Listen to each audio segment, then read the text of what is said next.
mim, preocupação tá no céu, né? Inclusive, me preocupa também, pra ser sincero, porque é o futebol brasileiro, né? É um grande time do futebol brasileiro.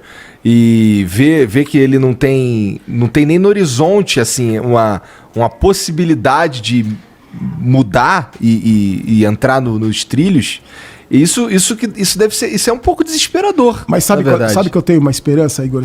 Pode ser até meio juvenil. Será que a gente não tá exagerando também? Mas é só você ver, o Brasil não ganhou a Copa do Mundo há quanto tempo? Vai fazer 20 anos, né? O futebol brasileiro já é quinta prateleira, né? Pega o Campeonato Brasileiro, assiste um jogo da Copa América e assiste da Eurocopa. Eu via no mesmo dia. Com certeza. Nossa, é um outro esporte. Eles praticam um outro É. esporte lá, a gente pratica aqui. Mas sabe qual é a esperança que eu tenho? Historicamente, como é que as coisas funcionam no Brasil? Como é que as coisas dão certo aqui? Como é que as coisas mudam? Quando chega num patamar que a água bate Quando na dá bunda de merda. todo mundo. Quando fodeu, aqui, acabou, não tem mais. Então, Aí mas você- esperar fuder, Pois, malandro. mas exatamente. Muita gente fala assim pra mim, o São Paulo devia cair. Porque quando cai, volta com... Eu falei, não precisa chegar tanto. Não precisa chegar a esse ponto. Pode mudar sem cair. Pode fazer todas as mudanças que os times que caíram fizeram sem cair. Só que assim, eu conversei com o Alexandre Matos uma vez, uma entrevista no programa de rádio. Perguntei isso pra ele. Eu falei, agora, né, clube devendo, dirigente responsável. Tudo. Ele falou assim, Barolo, tem um detalhe agora, que as coisas estão mudando. Aos poucos, devagar, mudando por esse método do choque. Por exemplo, não adianta nada eu contratar jogador, dever 1 bilhão pro jogador, e porque 2 anos eu não sou mais presidente, vai sobrar pra você. Porque eu vou responder, o clube vai responder, eu não vou poder contratar. Então agora as coisas estão mudando. Então ele falou assim pra mim, se esses dirigentes de hoje não mudarem a mentalidade, vão todos pro buraco. Tô com uma ou outra exceção aí. Vai, o Flamengo que acertou as contas, o Palmeiras que tem a tiazinha lá milionária, o resto vai pro buraco. Se não se organizar, some, ele falou assim. Se não se organizar, acaba, começa a entrar numa decadência que não tem mais retorno. Então, pra mim, qual é a esperança que eu tenho hoje no São Paulo e em determinados clubes? É essa. Olha, gente, agora não dá mais pra fazer do nosso jeito aqui, agora senão a gente vai pro buraco. Nós vamos ter que abrir pra empresa, nós vamos ter que chamar o Ronaldo, nós vamos ter que... Entendeu? Essa é a esperança que eu tenho. Porque eu acho que é um caminho inevitável. Podia ser feito de uma maneira diferente? Podia. Peraí, gente, não tá dando certo aqui. Não é só vaidade, vamos deixar um pouquinho de lado, vai. Você não manja dessa área. Vamos chamar ele que manja. Eu sou presidente, mas eu vou deixar vocês aqui tomando conta, porque... Pode ser feito dessa forma, mas não vai ser. No São Paulo, então... pelo que tu tá falando vaidade, aí... Fudeu. Não vai, entendeu? Pelo que tu tá falando, esse tipo de... abrir os olhos pro que tá acontecendo assim... Não, e você vê, a gente tá vendo o que aconteceu com o Botafogo, o que tá acontecendo com o Cruzeiro. Aonde esses times tiveram que chegar pra poder ter uma reviravolta. Eu acredito... Ou uma tentativa, pelo menos. Uma tentativa, exato. Vamos ouvir, vamos trazer. Olha, tem uma outra opção aqui. Vamos ver se vai dar certo ou não. Os outros times que estão se organizando no Nordeste, tem muito clube organizado, que dentro da estrutura menor deles, tiveram que se virar também. Porque senão vão desaparecer, vão ficar cada vez menores.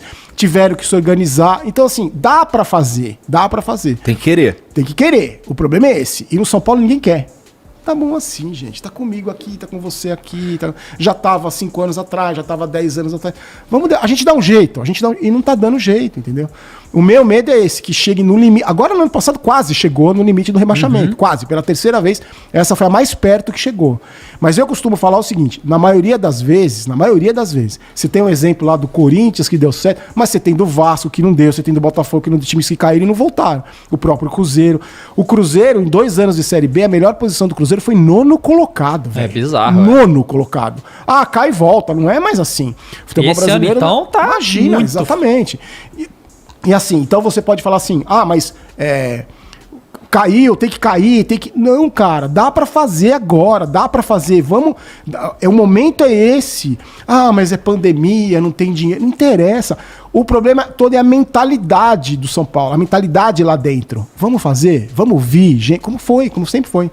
Vamos ouvir gente de fora, vamos trazer gente de fora, vamos abrir para mais gente participar, vamos colocar sócio-torcedor escolhendo o presidente, vamos reformular, vamos ser vanguarda. Nenhum clube do mundo sócio-torcedor elege presidente, vamos fazer o São Paulino, a gente vai arrebentar de vender título de sócio-torcedor, vamos fazer bacana o sócio-torcedor. Tem, cara. Existe uma pressão da torcida para que haja alguma mudança nesse sentido ou os caras também estão no oba-oba? Então, na verdade, assim, a torcida, tem as torcidas organizadas, que cada um tem sua postura de cobrança, porque não tá bom, né? Cada um cobra, quer coisas diferentes. Mas eles cobram o que tem que ser cobrado? Então, mas assim, o que tem que ser cobrado, na minha opinião, é uma coisa. Na opinião da torcida organizada é outra.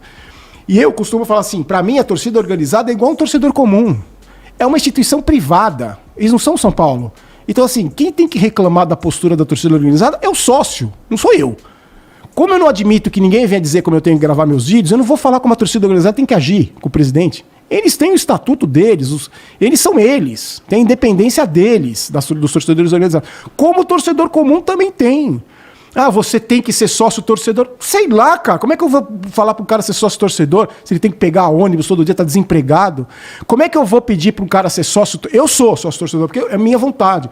Como é que eu vou pedir para ser sócio torcedor se tem um diretor no São Paulo hoje trabalhando, que está sendo investigado pelo Ministério Público por ter roubado São Paulo? Está sendo acusado de corrupção. Ele está sendo investigado por corrupção. Então eu vou falar para você, ser sócio do São Paulo, pra você dar dinheiro na mão desse cara? Péssima escolha. Não foi condenado ainda. Não, tá ainda sendo investigado. Mas você coloca dinheiro, você dá dinheiro para um cara desse? Então, você quer ser sócio torcedor? Você seja sócio torcedor. Ah, não quero, Bola. Não vou. Respeito. Eu vou porque eu gosto. Eu quero ser sócio torcedor e sou. Então, assim, cada um tem a sua maneira de pensar. Sabe aquele momento que você fica olhando pro seu canal no YouTube pra ver se chegou algum inscrito, né? Você fica dando refresh pra ver se chegou alguém e parece que seu canal não cresce? Eu sei que é ruim pra caramba, mas calma, galera. Você vai saber agora realmente como mudar isso de uma vez por todas. Pra quem não me conhece, eu sou o Peter Jodler, sou criador do Inet, um canal com mais de 10 milhões de inscritos. E eu também já criei diversos outros canais com milhões de inscritos. E é para isso que serve o meu treinamento Viver de YouTube. Você pode ter acesso ao passo a passo poderoso para criar, crescer e monetizar seu canal. E se você quer saber o passo a passo para bombar o seu canal no YouTube hoje, só não perde tempo, clica agora.